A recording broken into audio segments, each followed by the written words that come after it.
I don't wanna go to school tomorrow, I can study thinking about you. And you know I always do. Assalamualaikum warahmatullahi wabarakatuh. Sebelumnya terima kasih atas kesempatannya. Di sini kami dari kelompok 6 ingin mempresentasikan materi dengan judul Pengantar Pengembangan Sistem dan Analisis Sistem. Ada pula anggota dari kelompok kami yang pertama yaitu Siska Suryadewi dengan NIM 2019-310216, Rofi Romadoni dengan NIM 2019-310322, Afian Joko Adrianto dengan NIM 2019-310328, Aulia Naura Putri dengan NIM 2019-310334, dan Nadia dengan NIM 2019-310751. Pertama yaitu ada introduction. Karena kita hidup dalam dunia yang sangat kompetitif dan selalu berubah, maka pada waktu tertentu sebagian besar organisasi akan meningkatkan atau mengganti sistem informasinya. Beberapa organisasi mengubah sistem mereka untuk alasan sebagai berikut. Yang pertama yaitu perubahan pada kebutuhan pengguna atau bisnis, kompetisi yang meningkat, pertumbuhan bisnis atau konsolidasi, perampingan operasi, merger atau pelepasan, atau peraturan-peraturan baru dapat mengubah struktur dan tujuan sebuah perusahaan. Tujuan diubahnya yaitu agar tetap responsif, maka sistem harus diubah. Yang kedua yaitu ada perubahan teknologi. Dengan kemajuan dan semakin murahnya teknologi, sejumlah organisasi dapat mengadopsi teknologi baru. Yang ketiga yaitu ada peningkatan proses bisnis. Banyak perusahaan mengubah sistem mereka untuk meningkatkan proses bisnis yang tidak efisien. Yang keempat, ada keunggulan yang kompetitif. Perusahaan berinvestasi besar dalam teknologi untuk meningkatkan kualitas, kuantitas, dan kecepatan informasi. Untuk meningkatkan produk atau jasa, menurunkan biaya, serta menghasilkan keunggulan kompetitif lainnya.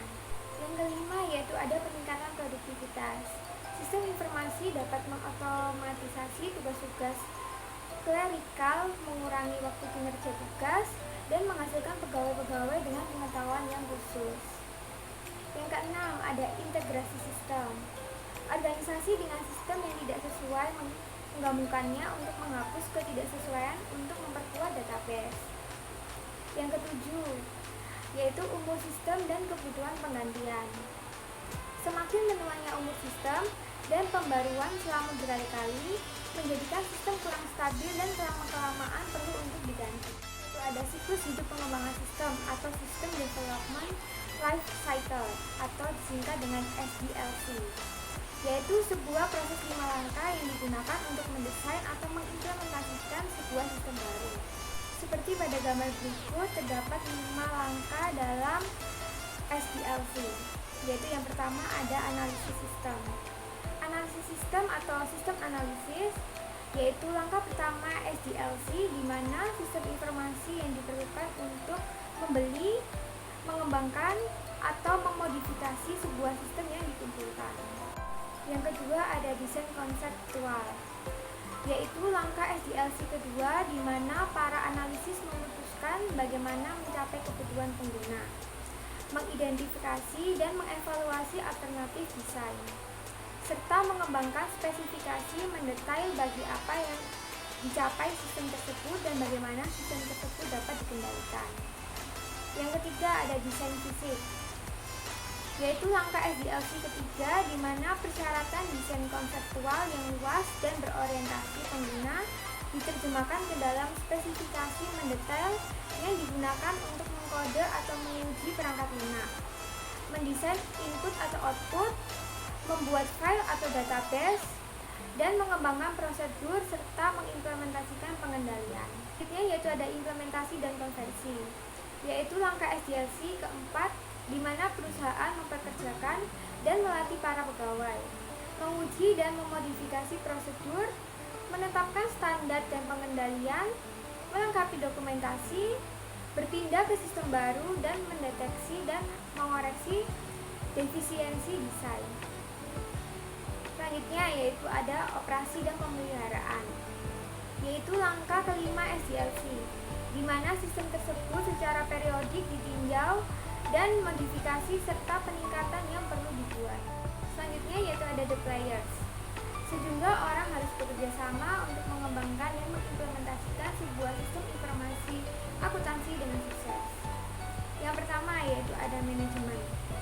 Peran pengembangan sistem yang paling penting dari manajemen adalah menekankan pentingnya melibatkan para pengguna dalam proses tersebut, memberikan dukungan dan dorongan untuk proyek pengembangan, dan menyelaraskan sistem dengan strategi korporasi.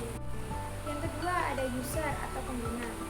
Para pengguna sistem informasi akuntansi mengomunikasikan informasi yang dibutuhkan untuk pengembangan sistem. Yang ketiga yaitu ada panitia pengarah sistem informasi, yaitu manajemen tingkat tinggi yang merencanakan dan mengawasi fungsi sistem informasi, menetapkan kebijakan sistem informasi yang mengatur sistem informasi akuntansi, memastikan panduan dan mengendalikan manajemen puncak, serta mengkoordinasikan dan mengintegrasi aktivitas-aktivitas sistem. Yang keempat yaitu ada tim pengembangan proyek. Setiap proyek pengembangan memiliki sebuah tim analisis dan spesialis sistem, manajer, akuntan, dan pengguna untuk memandu pengembangannya. Yang kelima yaitu ada analisis dan pemrogram sistem. Analisis sistem yaitu seseorang yang membantu pengguna menentukan kebutuhan informasinya, mempelajari sistem yang ada dan mendesain sistem baru, serta menyiapkan spesifikasi yang digunakan oleh pemrogram komputer. Pemrogram komputer yaitu seseorang yang menulis dan menguji program menggunakan spesifikasi yang dikembangkan oleh analisis serta memodifikasi dan merawat program komputer yang ada. Yang terakhir yaitu ada para pemain eksternal. Para pelanggan, penjual, auditor eksternal, dan entitas pemerintah memainkan sebuah peran dalam pengembangan sistem. Sekian penjelasan dari saya, selanjutnya akan dibahas oleh rekan. Assalamualaikum warahmatullahi wabarakatuh. Terima kasih atas kesempatannya. Saya Rofi Ramadhani dengan NIM 2019-310-322. Di sini saya akan menjelaskan tentang untuk perencanaan pengembangan sistem. Dua rencana sistem yang diperlukan adalah, yaitu yang pertama ada Project Development Plan, dokumen yang menunjukkan kebutuhan proyek, sebuah analisis biaya manfaat, serta bagaimana sebuah proyek akan diselesaikan.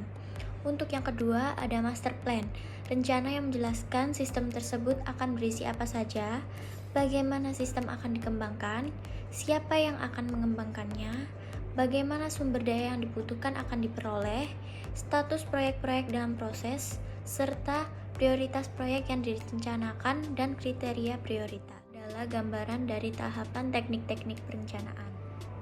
Selanjutnya saya akan menjelaskan tentang teknik-teknik perencanaan.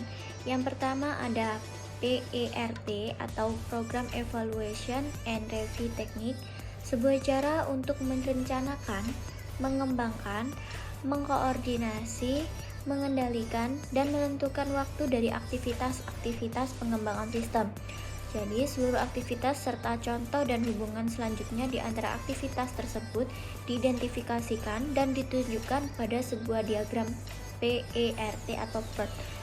Untuk yang kedua, ada jalur kritis atau critical path, yaitu jalur PERT yang mensyaratkan jumlah waktu terbesar untuk menyelesaikan sebuah proyek. Jika sebuah aktivitas jalur kritis tertunda, seluruh proyek tertunda. Untuk yang ketiga ada bagan Gantt atau Gantt chart, sebuah grafik batang yang digunakan untuk perencanaan proyek. Grafik tersebut menunjukkan aktivitas proyek di sisi kiri, unit waktu di atas, dan waktu tiap aktivitas diharapkan untuk dijalankan sebagai sebuah batang horizontal. Selanjutnya saya akan menjelaskan tentang analisis kelayakan. Studi kelayakan adalah sebuah penyelidikan untuk menentukan apakah praktis untuk mengembangkan sebuah aplikasi atau sistem baru. Ada 5 aspek penting yang dipertimbangkan selama studi kelayakan. Yang pertama ada kelayakan ekonomi, yaitu menentukan apakah manfaat sistem mendukung waktu, uang, serta sumber daya yang diperlukan untuk pelaksanaannya. Yang kedua ada kelayakan teknis, yaitu menentukan apakah sistem yang diajukan dapat dikembangkan dengan teknologi yang tersedia. Yang ketiga, ada kelayakan hukum, menentukan apakah sistem yang diajukan mematuhi seluruh hukum negara dan negara bagian yang berlaku, regulasi pihak administratif, dan kewajiban kontraktor. Untuk yang keempat, ada kelayakan penjadwalan, menentukan apakah sistem yang diajukan dapat dikembangkan dan diimplementasikan dalam waktu yang dialokasikan. Untuk yang kelima, ada kelayakan operasional, yaitu menentukan apakah organisasi memiliki akses ke orang-orang yang dapat mendesain, mengimplementasikan, dan mengoperasikan sistem yang diajukan, dan apakah para pegawai menggunakan sistem tersebut. Selanjutnya, ada penganggaran modal atau menghitung kelayakan ekonomi. Penganggaran modal adalah sebuah teknik pengembalian atas investasi yang digunakan untuk membandingkan manfaat dan bisa yang diestimasi untuk menentukan apakah sebuah sistem bermanfaat biaya. Berikut adalah 3 teknik penganggaran modal yang paling umum digunakan. Yang pertama, ada payback period, yaitu sebuah teknik pengembalian atas investasi yang digunakan untuk menghitung jumlah tahun yang diperlukan agar tabungan bersih menyamai biaya awalnya. Untuk yang kedua, ada nilai sekarang bersih, yaitu sebuah teknik pengembalian atas investasi yang mendiskontokan seluruh arus kas masa depan yang diestimasi kembali ke masa sekarang dengan menggunakan tingkat diskonto yang merefleksikan nilai waktu uang. Untuk yang ketiga, ada tingkat pengembalian internal, yaitu sebuah teknik pengembalian atas investasi yang menghitung tingkat suku bunga yang membuat nilai sekarang dari total biaya sama dengan nilai sekarang total simpanan. Sekian dari penjelasan saya, selanjutnya akan dijelaskan oleh rekan saya. Baik, di sini saya akan menjelaskan tentang aspek perilaku perubahan. Aspek perilaku perubahan yaitu cara positif dan negatif orang-orang bereaksi terhadap perubahan. Mengelola reaksi perilaku ini krusial untuk mengimplementasikan sebuah sistem baru dengan sukses. Mengapa masalah perilaku ini terjadi? Beberapa faktor yang lebih penting termasuk berikut ini, yaitu yang pertama ada ketakutan. Orang-orang menakuti ketidaktahuan, kehilangan pekerjaan, kehilangan respek atau status, kegagalan teknologi dan otomatisasi, serta ketidakpastian yang menyertai perubahan. Dukungan manajemen puncak. Para pegawai yang merasakan kurangnya dukungan manajemen puncak terhadap perubahan bertanya-tanya, mengapa mereka harus mendukungnya? Pengalaman dengan perubahan sebelumnya. Para pegawai yang memiliki pengalaman buruk dengan perubahan sebelumnya akan lebih enggan untuk bekerja sama. Komunikasi. Para pegawai tidak mungkin mendukung sebuah perubahan kecuali diberi penjelasan tentang alasan adanya perubahan. Yang berikutnya ada sifat perubahan yang mengganggu. Permintaan untuk informasi dan wawancara mengganggu dan menempatkan beban tambahan bagi orang-orang, menyebabkan perasaan negatif terhadap perubahan yang mendesak mereka. Cara perubahan diperkenalkan. Perlawanan biasanya merupakan sebuah reaksi terhadap metode-metode dalam memulai perubahan dibandingkan perubahan itu sendiri. Kemudian ada bias dan emosi. Orang-orang dengan kelekatan ekonomi ke tugas-tugas atau rekan kerja mereka mungkin tidak ingin berubah jika elemen-elemen tersebut dipengaruhi. Kemudian yang terakhir ada karakteristik dan latar belakang pribadi. Secara umum, semakin muda dan semakin tingginya pendidikan seseorang, mereka akan lebih cenderung untuk menerima perubahan. Bagaimana orang-orang menentang perubahan? Perlawanan awal biasanya keras, ditunjukkan dengan kegagalan untuk memberi para pengembang informasi, kelambanan atau kinerja di bawah standar. Perlawanan biasanya berupa salah satu dari ketiga bentuk ini, yaitu agresi, proyeksi, atau penghindaran.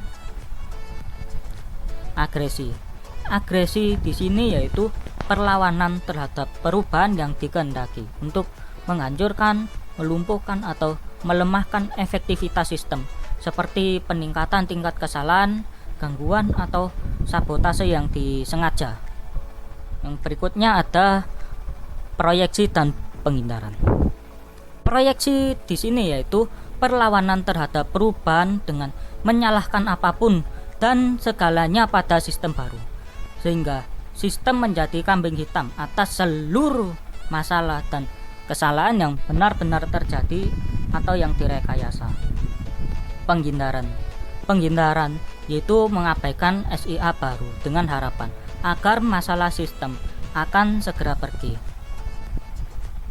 Berikutnya ada mencegah masalah perilaku. Yang pertama ada memperoleh dukungan manajemen. Tunjuk seorang pendukung yang dapat menyediakan sumber daya dan memotivasi yang lain untuk membantu dan bekerja sama dengan pengembangan sistem. Memenuhi kebutuhan pengguna. Sangat penting agar sistem memenuhi kebutuhan pengguna. Kemudian ada melibatkan pengguna. Mereka yang terpengaruh oleh sistem harus berpartisipasi dalam pengembangan dengan memberi saran dan membantu membuat keputusan. Menghindari emosionalisme. Ketika logika beradu dengan emosi, logika jarang dapat diharapkan. Memberikan pelatihan, penggunaan dan dukungan yang efektif tidak akan memungkinkan apabila para pengguna tidak memahami sistem tersebut. Kemudian yang terakhir ada mengendalikan ekspektasi pengguna. Sebuah sistem dijual terlalu baik jika para pengguna memiliki ekspektasi yang tidak realistis atas kemampuan dan kinerjanya. Baik, untuk selanjutnya akan dijelaskan oleh rekan saya. Terima kasih. Terima kasih atas kesempatannya. Perkenalkan, nama saya Aulia Nora dengan NIM 334. Sini saya akan melanjutkan presentasi dari rekan saya dan akan membahas tentang analisis sistem. Analisis sistem yaitu permintaan untuk pengembangan sistem atau request for system development yang memiliki pengertian sebuah permintaan tertulis untuk sebuah sistem baru atau peningkatan sistem yang menjelaskan masalah-masalah sistem saat ini, alasan untuk perubahan, serta tujuan, manfaat, dan biaya sistem yang akan diajukan. Untuk melakukan analisis sistem ada beberapa langkah-langkah berikut.